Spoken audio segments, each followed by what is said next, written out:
White Sox fans, and welcome in to the Sox On Tap postgame show. Boy, do we have an exciting one to talk about with you today, folks. It's Tony on Tap alongside NWI Steve.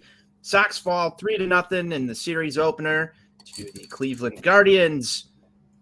Steve's already busted a beer out. I'm going to do the same. Steve, how was the flight, man? And how was your ball game watching experience today? The flight was actually very uneventful, which is rare for my trips out here to the West Coast over the last 3 months. So I guess I'll take that. As far as, my game watching experience, pretty fucking shitty. I mean, just nothing. I got nothing. It was not great Bob day for the White Sox, and we'll talk a little bit about that in just a second. Before we do, be sure you're going to the On Tap Sportsnet YouTube page so you can hop in here, throw your comments out there, talk alongside us as we break these down. Follow the show on Twitter at Sox On Tap, Steve at NWI_ Steve, myself at Tony On Tap, and toss the main account, On Tap Sportsnet, a follow as well while you're at it. Steve, White Sox employed the opener strategy today. James Lambert got the start, goes 1 inning, turns it over to the replacement for Mike Clevenger on the roster, Jesse Schultens. For all intents and purposes, those guys did their jobs today. It was not exactly their fault that the White Sox fell. Just my opinion. I'd like to hear your thoughts. I mean, unless they have changed the rules to this game that Abner Doubleday gets credit with inventing, you can't win if you don't score, as far as I know. Has that changed? I don't think so. So. I see a big fat goose egg in the run column for the White Sox, and that seems to be the problem that we had today. Okay. I think I saw a stat from White Sox Twitter resident stat expert Chris Kamka, who said, I think the Sox are like 1,239 when they don't score a run. So it seems not great. It feels to me like you kind of need to have somebody touch that plate in order for you to win a baseball game. Sox were unable to do that today, Steven, and that's a shame, especially heading into the series. Sox now sit at 19-30, Cleveland at 21-26. Good chance if you come in here and sweep Cleveland, you could have passed them in the left-hand column. It would have been nice, but the best they can do now is tie that at 21 wins should they take the next 2 ball games. Schultens, as we just touched on, I think he did his job. Comes in the second inning, and he gives you 5 innings of 1-run baseball. He walks 2, he strikes out 1, but for all intents and purposes, Steve, that's better than what I had expected last night when we were sitting here discussing what was going to take place today. This was a game that I thought could be trouble for the White Sox. It turns out to be true, but I thought it was going to be a lot uglier than a 3-0 loss. Yeah, I mean, listen, Jesse Schultens did his job as the bulk guy in an opener-based game, so you can't really complain about anything that he did here today. Obviously, gives up the 1 run, but I mean, that's just kind of, that's going to happen. Again, you can't win if you don't score. So, he went out there, he covered five innings for this team, put them in a position to win a baseball game here. You can't really take any issue with what he went out there and did today. I think we did both express our concerns about the idea of having to utilize him in this particular game here. But, like I talked about yesterday, I mean, this Cleveland team is a very light hitting squad. So if there was somebody for him to kind of come up here and get his feet under him against, I think Cleveland is a good opponent for that. It just would have been nice if, some of his fucking teammates would have shown up today. Yeah, that's the disappointing thing. Hunter Gaddis on the other side goes 6 innings, only gives up 2 hits, walks 1, strikes out 4. I wouldn't call that overly dominant in terms of his stuff, but the White Sox were unable to hit this guy. He lowers that ERA down to 5.26. It was a gout year before this start. We've seen this before. We've seen this way too many times where the Sox face a guy that is just not good and make him look like Cy Young out there, Steve. Why do we keep watching this movie? Because we're White Sox fans and we are addicted to pain. I think that's the simple answer. I can hear the Alter Bridge song playing in the background now as I say that. But this team just has a way of taking any kind of positivity, any kind of momentum that they might build up. You go 5-1 last week. You're coming off your first sweep of the season. You're feeling not awful. You're still 10 games under 500, but you're feeling not awful because you had a good week and you think, okay, put together another good week here. Put together another a 5-2 or, get greedy in a 6-1 week. And you're feeling okay coming back home for Memorial Day. And you've got positive momentum on your side. But just as we have seen so many times, they go to the mistake by the lake, and this same fucking shit that I have had to live through for the last 30 years of my life that makes me fucking sick to my goddamn motherfucking stomach every time I fucking see it. Only one extra base hit today. That comes off the bat of Andrew Benintendi. 3 hits in total for the Chicago White Sox, Steve. That's not going to get the job done. It's not going to get the job done at all. And we're going to need the bats to wake up tomorrow. We're going to need the bats to wake up tomorrow. Plain and simple. The only way that they're going to win these games, as we stated in the beginning of this show, is if somebody's touching home plate. I believe your pick to click, Yohan Moncada, 0 for 3 today. My pick to click, Gavin Sheets, 0 for 2. You've got Tim Anderson, 0 for 3. He did take a walk. Man, Sox only got on base 5 times in total over the course of this 9-inning ball game. That is, how you say, not good. No, it certainly was not. They had a golden opportunity. I want to say it was in the 5th or the 6th inning when Yaz just inexplicably got caught guessing on a fastball right down the dick and left the bat on his shoulder. And it's kind of one of those things where when you saw that at bat happen, you're just like, okay, well, it's one of those nights. Pack it up, pack it in. And you just shake your head. Moncada's the only guy in this lineup, Steve, that's hitting above 300, and he's holding on at 301 after his 0 for showing tonight. I want more. I know you talked about the Jake Berger batting 8th strategy. That did them no favors tonight. He didn't even help him out. We're just going to have to hope for better tomorrow. As Pedro Grifol would say, just flush it. I mean, is this a just flush it type game, Steve? I mean, clearly, man, we've had a lot of these so far this season, and just kind of, it's just so irritating. And then I was irritated when I had to log on to twatter.com and I see people bringing up the 2019 Nationals already. They're doing that thing. They're 19 and 30. Do that thing. As I talked about, previously here, big difference between this White Sox team and that 2019 Washington Nationals team. That big difference would be superstars that play like superstars. So, kind of a problem when you're in this spot and you don't have superstars. Maybe you got one guy playing like a superstar. I would argue you might have 2. I hesitate. I mean, I saw a tweet today. I don't know if it came across your feed. You might have been in the air, but they did the all MLB first team.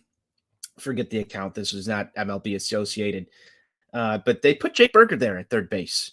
And his OPS, his slash lines, the home runs, everything add up there to put him in that category. And I mean, you're talking, we have internal debates as to whether or not Jake Berger is a better third baseman or starting third baseman than Yoan Moncada. I think that there's still a lot of room for debate there.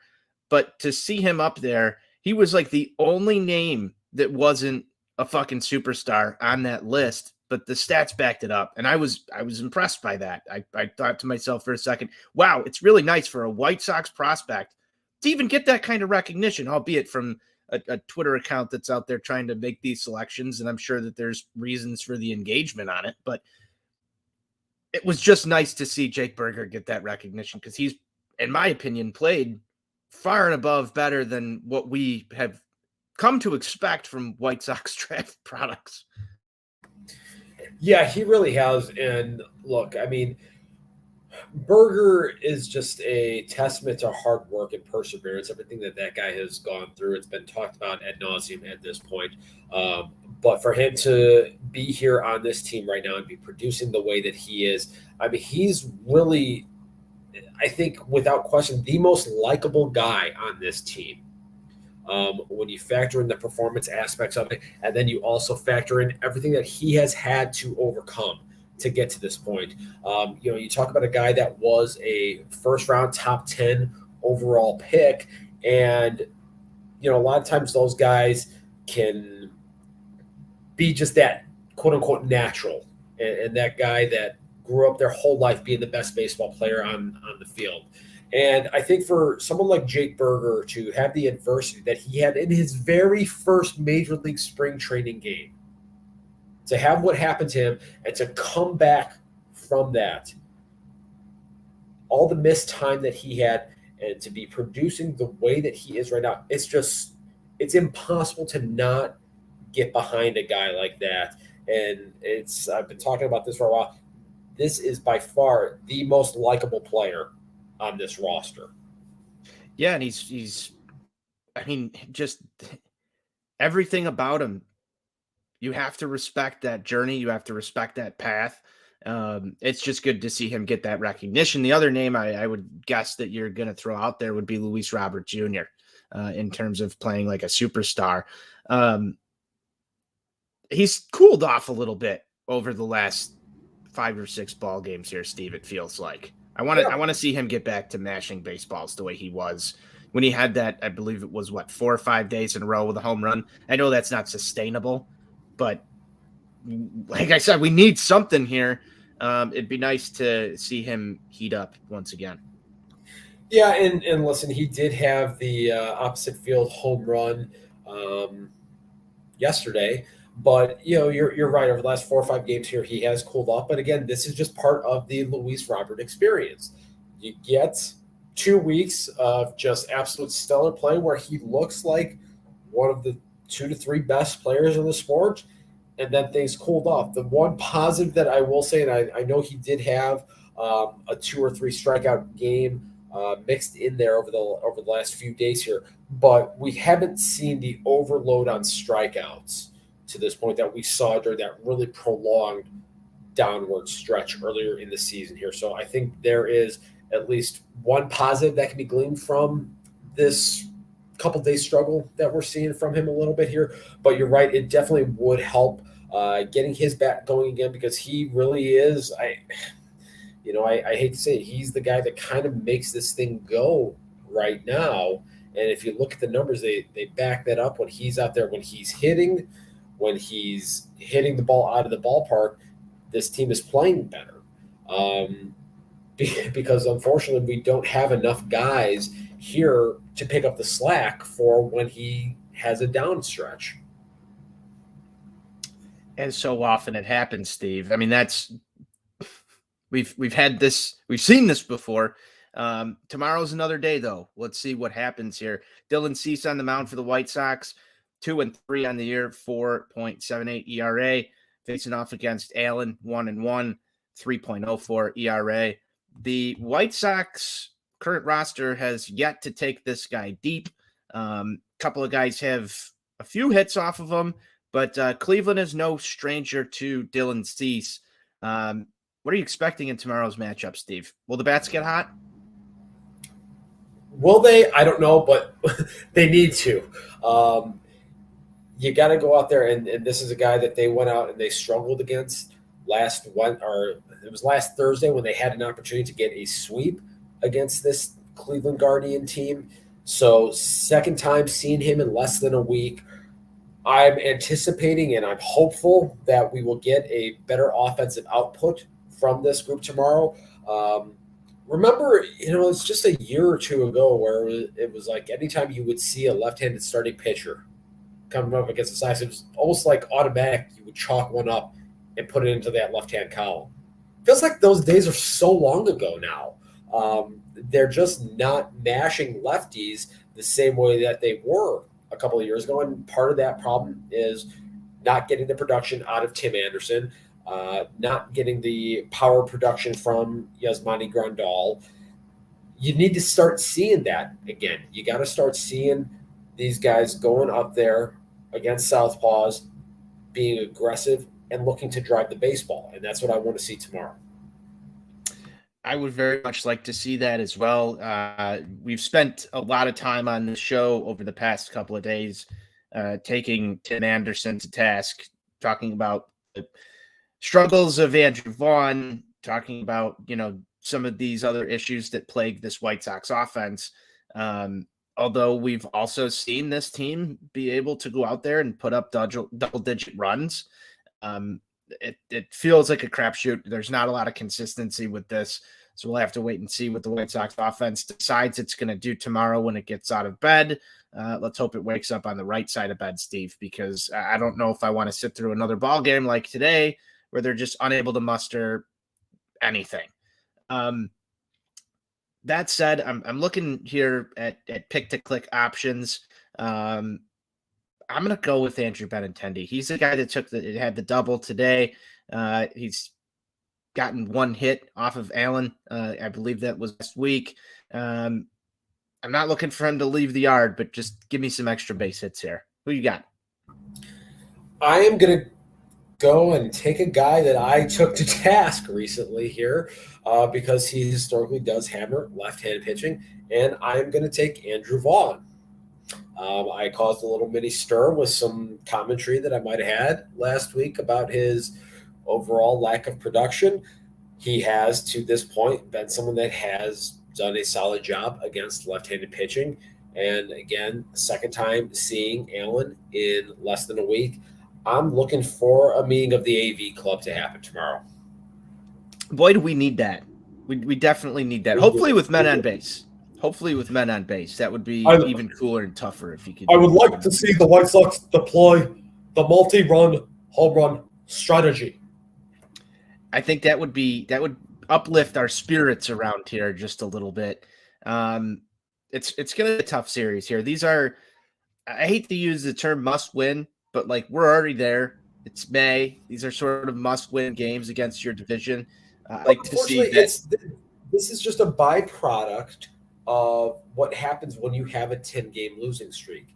And when you put yourself into the hole that they put themselves in, you're now in a spot where here we are. Tomorrow's going to be May 23rd. You've got to string together a prolonged stretch of quality baseball.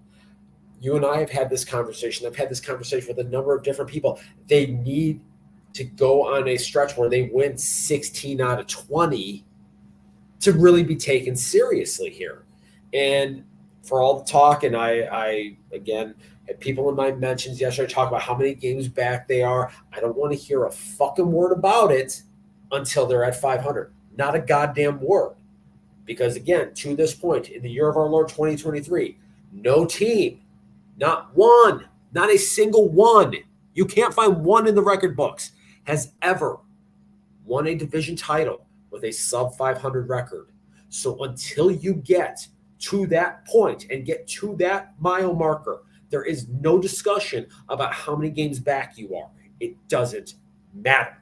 So with all of that being said, I would love for this to happen for the Chicago White Sox this season, just so that we can go back and pull like that whole speech that you gave. I was actually on the phone with our guy Buzz earlier today, and we were talking about. He's doing fantastic, Stephen. I'm glad you asked. We were talking about how funny it would be if the White Sox were able to pull that off and like still move pieces at the trade deadline to recoup some costs on some things, and then somehow wound up, winning the division at or near that 500 mark, just to like go back and rehash these conversations with you. We think it would be fun. I mean, listen, I'm okay with that. But I would much rather see them just go on a stretch where they just start beating people's brains in. Um, I remember, 2010, they had a 38-12 stretch over 50 games. I remember how fun that was. I remember they swept a 9-game homestand. It was awesome. I was having a blast that summer. That would be fun. That would be fun. That would be a lot of fun. That would be a great way to just turn the spirits of the fan base around and make these shows nice and fun. Talking about how, it just feels like we're winning every day instead of having to do this thing where we come on here and we can't even talk about offensive plays. There was no highlights to even tweet out tonight from this ball game because they didn't score any runs. I think the most interesting thing that happened was we saw a bird get demolished off of a ground ball or a line drive that went through the left field side off of a Cleveland bat. But R.I.P. Bird. We've seen a lot of birds get destroyed by baseballs lately. It seems to be a pattern that's developing across the MLB. We might need to put you on it to investigate what that's all about at some point, Steven. But, I'd like to just like have highlight reel plays at least, even if we're going to, piss one away, at least leave the yard once, at least string together some offense, do something. This is a boring baseball game because the White Sox made it boring. And we've seen this before. It's crap. I mean, can you imagine how much fun it would be and the vibes and the positivity if they had a 35-15 stretch and we got everybody out in lot B cracking beers, having a good old time. They're shooting off fucking fireworks in the ballpark. Guys are hitting the ball or fencing that set up before the game. Can you imagine how fun that would be? It would be fantastic, Steve. It would be absolutely fantastic. I want the same thing. I want the same thing. That said, that's about all for today. We got our picks to click in. There's another baseball game, 5:10 tomorrow. These are earlier starts. Steve, even earlier for me. Yeah, even earlier for you out there on the West Coast, your favorite state of California.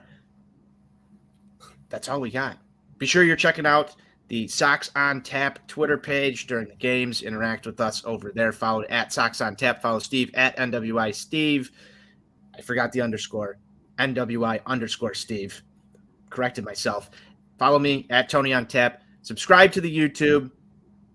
That's all we've got. Till next time, White Sox forever. White Sox for life.